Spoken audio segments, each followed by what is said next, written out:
歡迎嚟臨香港汽車博物館。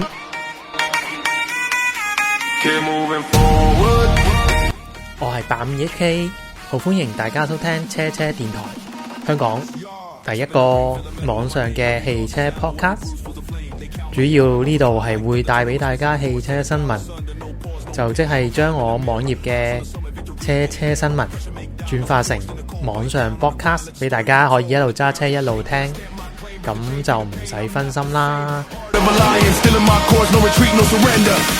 Keep moving forward, never freeze, never fold. Keep moving forward, turn the herd into gold. Keep moving forward, push the limit, break the cords. Keep moving forward, fight, rise. 好啦，我哋即刻睇下車車新聞有乜最新嘅新聞，立即交俾我嘅虛擬 Danny 同埋峰峰。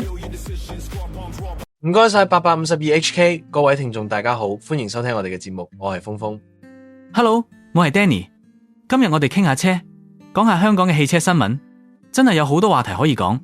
係啊，頭先睇到啲新聞，話香港嘅汽車法例已經好過時，你點睇？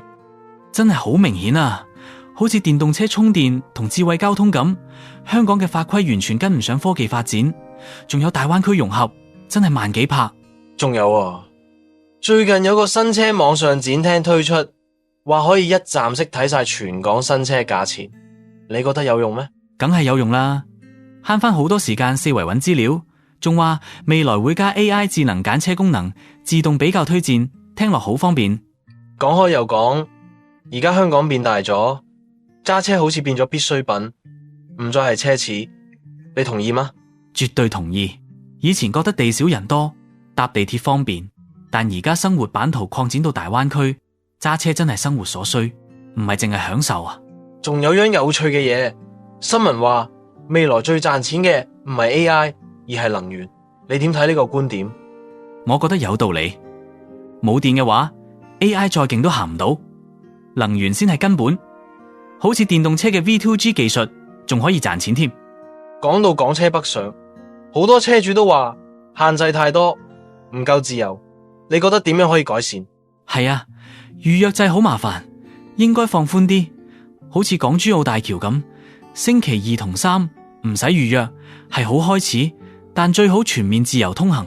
仲有油價問題，香港油價貴到飛起，但仲有唔少人唔敢去內地入油，擔心安全，你覺得點？